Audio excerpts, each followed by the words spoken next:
சரண் Krishna YouTube சேனலுக்கு உங்களை அன்புடன் வரவேற்கின்றேன். வரக்கூடிய மகா சிவராத்திரி அன்று சிவன் கோவிலிற்கு இந்த ஒரு எளிய பொருளை மட்டும் எப்படியாவது சேர்த்து விடுங்கள்.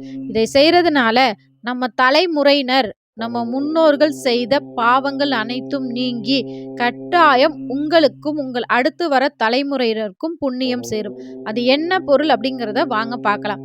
முதல்ல மகா சிவராத்திரி எப்போ வருது அப்படின்னு பார்த்தீங்கன்னா, வரக்கூடிய பிப்ரவரி மாதம் 15ஆம் தேதி ஞாயிற்றுக்கிழமை மாசி மாத கிருஷ்ணபட்ச சதுர்த்தசி அன்று நமக்கு மகா சிவராத்திரி இருக்கின்றது. 4 கால பூஜை, அதாவது அன்று மாலை ஞாயிறு மாலை 6 மணியிலிருந்து மறுநாள் காலை 6 மணி வரைக்கும் இரவு நேரம் 4 கால பூஜைகள் நடக்கும். இந்த 4 கால பூஜைகள்லையும் நம்ம கலந்து கொண்டு கண் விழித்து சிவபெருமானை நோக்கி நம்ம விரதம் இருக்கும்போது நம் வேண்டுதல் அனைத்தும் நிறைவேறும். நம் உடலும் மனமும் ஆரோக்கியம் அடைவதையும் நம் மனதிற்கான தெளிவும் மூளை சுறுசுறுப்பாவதையும் கண் கூட பார்க்க முடியும். என்னங்க ஒரு சாமி கும்பிட்றதுனால இதெல்லாம் நடக்குமா அப்படின்னு கேட்டிங்கன்னா, இது அறிவியல் பூர்வமான ஒரு உண்மை இருக்கின்றது. இந்த மகா சிவராத்திரியில் எல்லாம் கண் விழிக்கணும் அப்படின்னு நம்ம முன்னோர்கள் சொன்னது சாதாரண விஷயத்துக்காக இல்லை. இதில் மிகப்பெரிய ஒரு அறிவியல் கூற்று இருக்கின்றது. மகா சிவராத்திரி அன்று பூமியின் வட அரகோணத்தில் இயற்கையாகவே மனித உடலில் உள்ள ஆற்றல் மேல் நோக்கி பாயும் ஒரு நிகழ்வு நிகழ்கின்றது. இந்த ஆற்றலை எழுச்சி முழுமையாக பயன்படுத்த முதுகெலும்பு செங்குத்தாக வைப்பது அவசியம். அதனால தான் இந்த நாட்கள்ல நம்ம சிவன் கோவில்ல சென்று நேரடியா உட்காந்து தியான நிலையில சிவபெருமானை தரிசிக்க வேண்டும் அப்படின்னு நம்ம முன்னோர்கள் நமக்காக சொல்லி வச்சிருக்காங்க. மேலும் இந்த இரவுல நம்ம, அதாவது மகா சிவராத்திரி அன்று இரவுல நம்ம மந்திரங்கள் உச்சரிப்பது தியானம் செய்யறதுனால நம்மளுடைய ஹார்மோன்கள் சீராக இருக்கின்றது. அது மட்டும் இல்ல, சிவன் ராத்திரியில் விரதம் இருந்து விழித்திருக்கும் போது உயிர் செல்கள் புதுப்பிக்கப்படுகின்றது, நச்சு செல்கள் வெளியேற்ற உதவுகின்றது. இந்த மகா சிவராத்திரியின் போது அமாவாசைக்கு முந்தைய இரவு இந்த சந்திரனின் ஈர்ப்பு விசை காரணமாக உடலில் உள்ள திரவங்கள் மேல் நோக்கி நகர்வதாக கருதப்படுகின்றது. இது மூளைக்கு அதிக ஆக்சிஜன் கலந்த இரத்தம் மூளைக்கு செல்வதால் நம்மளுடைய மூளை ரொம்பவே சுறுசுறுப்பாகவும் இனிவரும் காலங்களில் நம்ம வாழ்க்கையில் அனைத்து பிரச்சனைகளையும் தீர்க்கக்கூடிய ஒரு தீர்க்கமான முடிவையும் நம் வாழ்க்கையை வெற்றி பாதையில் கொண்டு செல்ல நாம் என்ன செய்ய வேண்டும் என்ற நிலைத்தன்மையை நம்மளால் உணரவும் இந்த மகா சிவராத்திரி உதவுகின்றது. நம் உடல் ஆற்றல் அதிகரிப்பதையும் நம்மளால இந்த மகா சிவராத்திரியில கண் விழிக்கும் போது கட்டாயம் நம்மளால உணர முடியும். இப்ப இந்த 4 கால பூஜையில பெண்களுக்கு மாதவிடாய் பிரச்சனை வரும். அவர்கள் என்ன செய்யலாம்?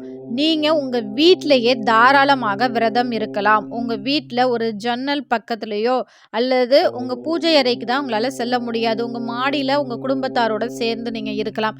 இல்லைங்க அப்படிலாம் முடியாதுங்க அப்படின்னா உங்க வீட்டிலேயே ஒரு ஜன்னல் பக்கத்தில் வெளிக்காத்து உள்ள வரணும். அது போன்ற இடங்கள்ல உங்க முதுகு தண்டு நேரடியாக இருப்பது போல் சமணம் போட்டு ஓம் நம சிவாய அப்படிங்கிற மந்திரத்தை உங்களால் முடிந்த அளவுக்கு 108 முறை 1008 முறை சொல்லிக்கொண்டு மனதளவில் நீங்க சிவபெருமானை தாராளமாக வழிபாடு செய்யலாம். இப்ப 4 கால பூஜைகளையும் எங்களால பங்கேற்க முடியுங்க. நாங்க என்ன பண்றது? முதல் கால பூஜைக்கு பால் அபிஷேகம் செய்ய வேண்டும். 2ஆம் கால பூஜைக்கு தயிர் அபிஷேகம் செய்ய வேண்டும்.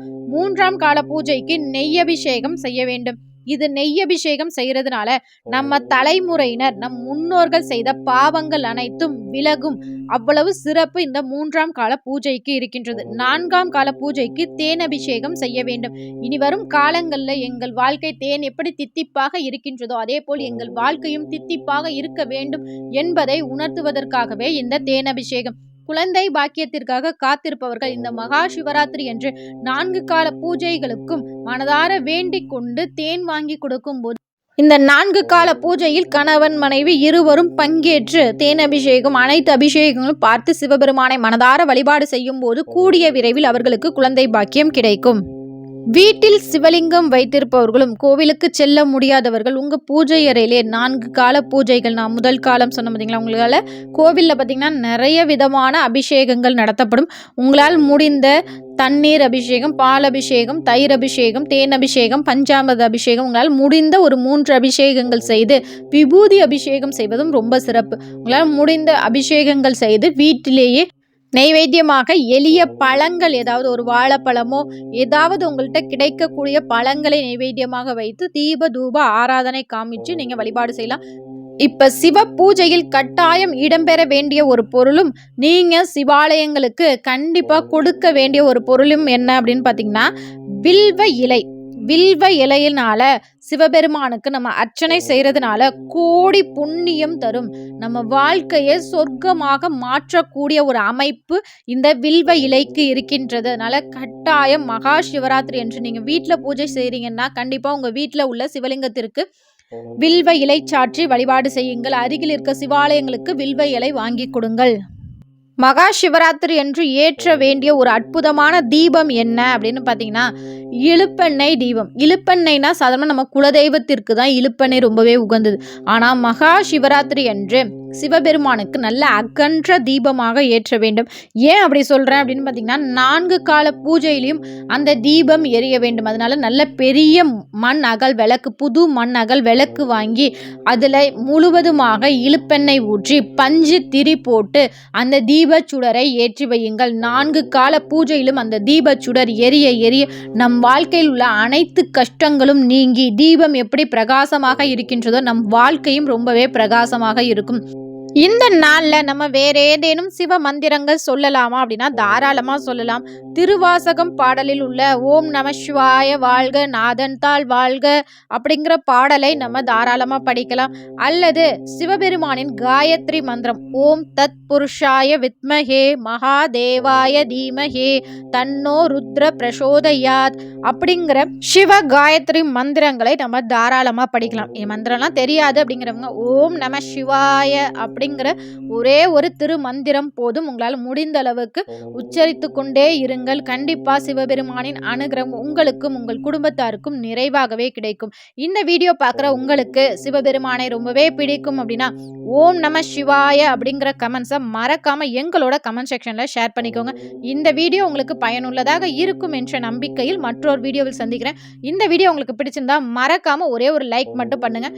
இது உங்கள் சரண் கிருஷ்ணா யூடியூப் சேனல். நன்றி, வணக்கம்.